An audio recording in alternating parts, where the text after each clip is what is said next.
Hello and welcome to another video from Midas Touch Toys, Games, Collectibles. And today we're looking at something that is very old and very, very rare. We are looking at the 1967 release by World Distributors from their Gerry Anderson series of giant games books. And this particular games book we're looking at today is based on the Gerry Anderson television series Thunderbirds. And this is the book in front of us. Now, as you know, Thunderbirds was probably the most famous of the Gerry Anderson television series.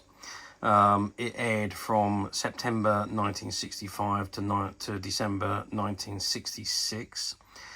There was 32 episodes made over 2 seasons, and each episode was about 50 minutes, and it was all based around International Rescue, who was a rescue outfit that when nobody else could help people, they went out and they rescued people trapped in impossible situations.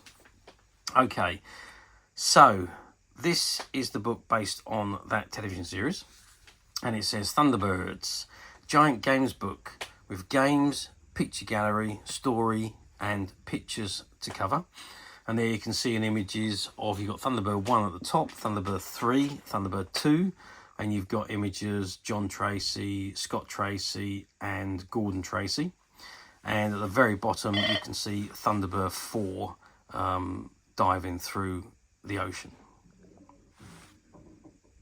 Okay, let's flip the book over and see what we've got on the back. Well, on the back we've got it says a games board for drafts or chess.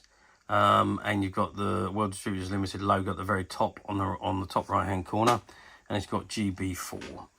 Okay, so there's a board there if you've got any buttons or chess pieces you want to play games for. If you don't have a board, maybe, I don't know.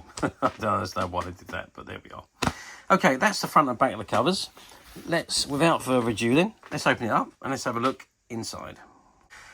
Okay, so I've opened the inside of the book, and before we actually have a look at this book, I just want to show you the size of this book because it's huge. If I measure across those double pages, we're looking at 55 centimetres, which is 21.5 inches. And the length of the book is 13.5 inches or 34 centimetres. So there you go. And so the individual pages, you're looking at 28 centimetres. So that's width-wise. So yeah, big book, big pages. So just wanted you to know the size because it is a big book. Okay, so inside the front cover, and then we've got the first page which says Thunderbirds, giant games book, a storybook with pictures to colour and 5 games for you to play. And it's World Distributors Manchester Limited. And there you can see you've got an image of Scott Tracy, Thunderbird 2 with pod number 3 and brains at the top there. Okay, now, so the first thing, there is a story in this particular book, and there's games that are not really related, but there's games that you can play. But there is a good story with images that you can colour if you wanted to. And this particular story is called Hot Pop, and it's all about a singer that Alan Tracy has a bit of a crush on, and who turns out needing the help of International Rescue, and it turns out that she's not a very nice person, and he should have looked closer to home for love interest. So anyway, let's start the story. It says, "Isn't she fabulous? Isn't she just the greatest?" Alan Tracy, one of Jeff Tracy's 5 sons, lifted his eyes up to the starry heavens above him and sighed heavily. Tintin sighed wearily. She was leaning on a window, still overlooking the golden beach of the secret Pacific island, home of International Rescue. A girl's hard, brassy voice warbled the close-in bars of a record over Alan's transistor radio. "I'll ride a space rocket to reach my love, and then as the record faded, another took its place. I'll dive into the ocean, deep to find you." Tintin closed the window with an angry bang, shutting out the din. "It's Gloria Danger again," she muttered. "She's cast a spell on you, Alan. He seems more interested in that pop star than he is in Thunderbirds." By Thunderbirds, the girl meant International Rescue, a group of wonder machines which has been founded by millionaire Jeff Tracy and which was operated by his sons. Tintin was the daughter of Jeff Tracy's manservant Kirano, who made sure that things ran smoothly in the secret island headquarters in the South Seas. But Gloria Danger, the pop singer, was a new threat and one that Tintin resented. That Gloria Danger, she fumed to her father, just because she records her discs in apparently dangerous places to fit the words of her songs, like Under the Ocean or Up in Space, Alan thinks she's wonderful. You don't have to tell me, daughter, he chuckled. Twice recently, International Rescue has been called to her aid. We have come, and what has happened? He shrugged. Nothing. This danger woman turns out to be in no danger. It is a publicity stunt rigged by her agent, Mike Kowalski. Everyone knows it. One side of the wall suddenly glowed into life and the features of a television announcer appeared. His blooming voice filled the room. Okay, I'm not going to read any more. That's the whole of the page 2 I've read, and the story goes on. So it's all about this singer that International Rescue has to go out and rescue. And then we come to the games. So it says the first game is called Rescue. And this is the board. And it says each player uses one counter. Player in turn throws the dice. A throw of 6, 8, if spinner is being used, enables player to start. Once started, numbers thrown decide how far forward a player can go. Continue in turn around the board, remembering always to obey any written instructions. The first to the finish wins. So it's a basic board game. Start here and work your way around the board until you get to the end. Okay, second game. It says ring Thunderbirds for help. 2 to 6 players. First, mount the Thunderbird models firmly in position on the board and carefully cut out the hoops from the centre pages. The board is placed on a table and the players standing approximately 3 feet away try in turn to throw the 4 hoops over the models. The object is to be the first to score 40. The method of scoring is by the numbers on the Thunderbird models, i.e. Thunderbird 1 scores 1, Thunderbird 2 scores 2, and so on. Be sure to remain the correct distance from the board at all times. So it's more like a hoopla game, I would imagine, which is this one here. So you need to mount Thunderbird 2 here, Thunderbird 3 here, Thunderbird 4 there, Thunderbird 2 there. And I suppose you mount it and then you just throw the hoops or whatever. We'll get to the hoops in a second anyway because they're in the centre pages. There we've got a framed photo of Brains. And here is another board which is All Systems Go. And that's a double board in actual fact. And here are the pieces. So here is everything that you need to play all these games.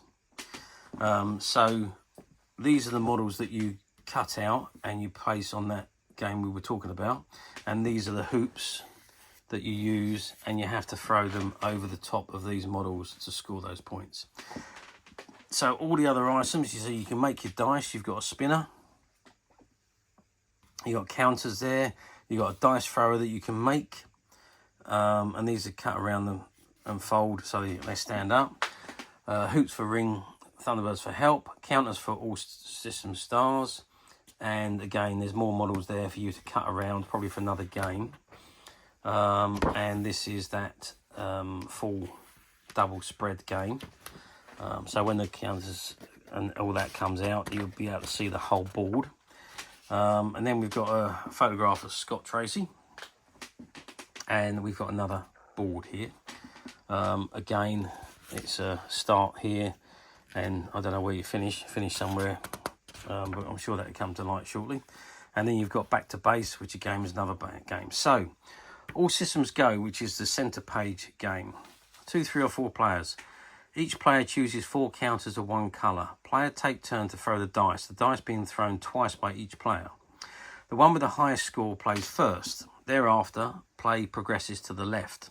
The counters called men are entered one at a time at the starting point on the right of a player's home path. To start a man, it is necessary to throw a 5 or a total of 5 out of the 2 throws. A player moves one man, the number of spaces indicated by the total of both throws. So he can move one man according to one throw and another man to the other. When overtaken by an opponent on any space except a diamond space, a man is captured and must start again. The captor then advances 8 spaces. A man on a diamond space can be captured only by an opponent entering a man at a starting point. Two men on a space create a blockade. These men cannot be passed or captured. The first pair rolled in any turn permits an extra roll of the dice. The winner is the first player to move his 4 men home. That's that one. Counter Spy, 2, 3 or 4 players. Each player uses 1 counter. Players in turn throw the dice. A throw of 6, 8 if spinner is being used, enables players to start. Once started, numbers thrown decide how far forward a player can go. Continue to move around the board, always obeying the written instructions. Then we've got Back to Base, which is this game here. And it says 2, 3 or 4 players. First cut out the small Thunderbird models from the centre page. Fold them as indicated and then place them on the corresponding squares at the start of the game. Each player in turn throws a dice, moving his model forward as many places as the numbers shown on the dice. The object is to be the first to finish. And there we go. Simple as that. Okay. And then we're back into the back end of the story. And again, there's more pictures for you to colour if you want. And then we come right to the end of the story. And here we are. And right at the end it says, "Hi Tintin, I'm back. How about the dip you were talking about?" Tintin slid a pair of sunglasses down her nose and squinted across the pool. She turned down the sound of the nasal voice singer on the record player long enough to say, "Sorry, Alan, I found someone else to console me. He's called Pip Squeamish. Isn't he just fabulous? Listen." As a wave of hideous sound poured out from the disc player, Virgil bellowed with laughter. "Tough luck, Alan. Buddy boy," he shouted. "You've lost your dream girl, and Tintin's found her dream boy." There we go. So that brings us to the end of the games book. So, the $1 million question. How well did these books do back in 1967? Well, to be frank with you, these were the only things that we had back in those days to relive our own television programs, our favourite television programs.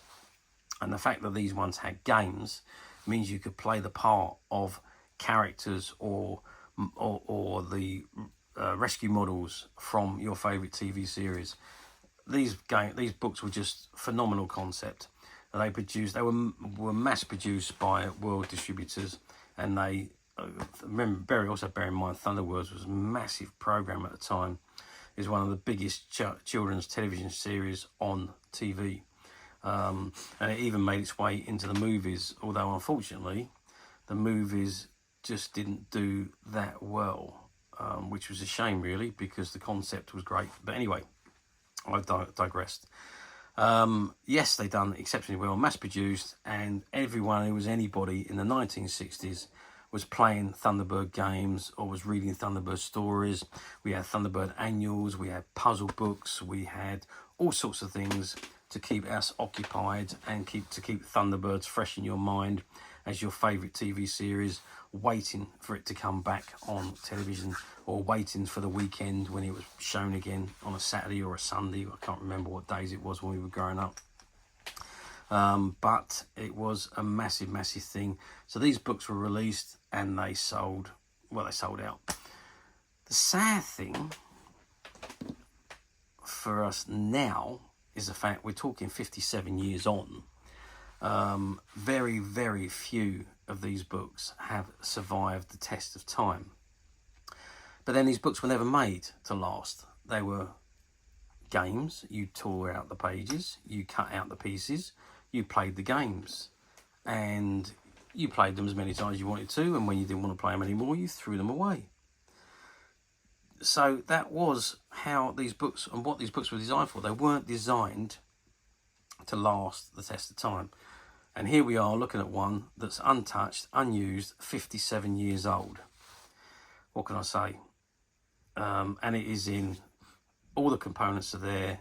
It's one of the, probably as good as you're ever going to find of these books these days. There is somewhere along the edges of the book, obviously from storage. But inside, as you can see, it's untouched. Slight browning to the story pages because it was the cheap paper that was used back in the days. Paper was very expensive back in the 60s. But generally, this book is pretty much how you would have bought them back in the 1960s. Untouched, ready for you to give to a child, or ready for you to take the pages out, send the cardboard spread out, cut the pieces out and play your games.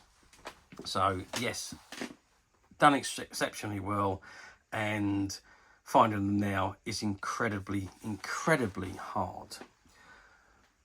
They don't very often come up for sale on the platforms. Occasionally they do, but not very often, and you do usually find that when they come up on the platforms they're missing bits. So the centre pages might be gone, or one of the games might have been torn out, or something is usually missing. There's always defects with them when they appear on the platforms, usually, not always, but usually.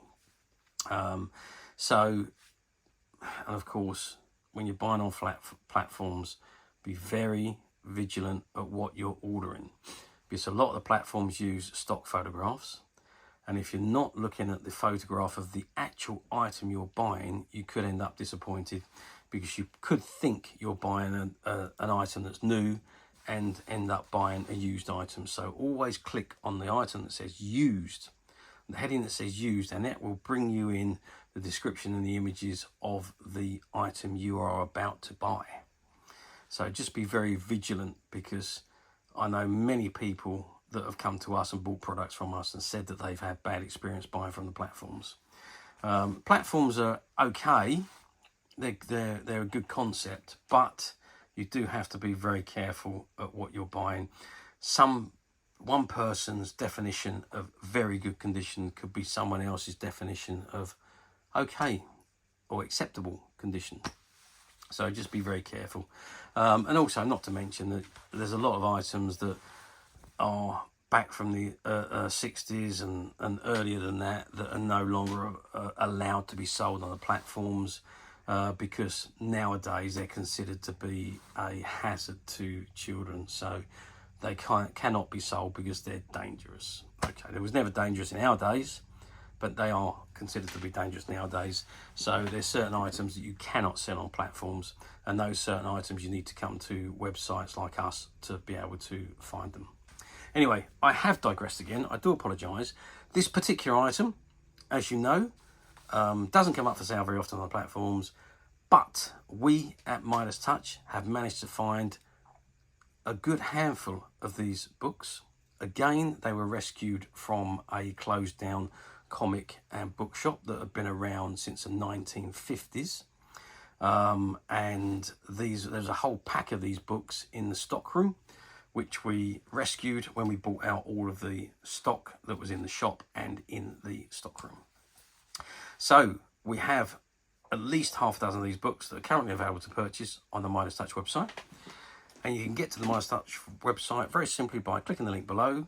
It will take you straight to the website, and you'll be able to find this and many other vintage Gerry Anderson items, and many other vintage toys, games and collectibles come to that. There's over 10,000 products currently available on the website for you to view and purchase at your leisure. And don't forget to hit the subscribe button, because we're uploading videos for every new item that goes into the website. There will be something for everybody, and I am absolutely positive this is something you won't want to miss, because we literally have thousands and thousands of new products which we're shooting videos for and uploading on a daily basis. So if there's something in particular you're looking for, something old that you've never been able to find, something quirky that you might want to buy for a friend, or perhaps just something from your childhood that you'd like to own again to help you recuperate those long lost childhood memories. Well, stay tuned, keep watching, because you never know the next item we upload could be that item you've been looking for. Okay, that is it for me on this particular item. I do hope you've enjoyed reviewing this wonderful old Giant Games book with me. Thank you for watching, and we'll see you again next video. So bye for now.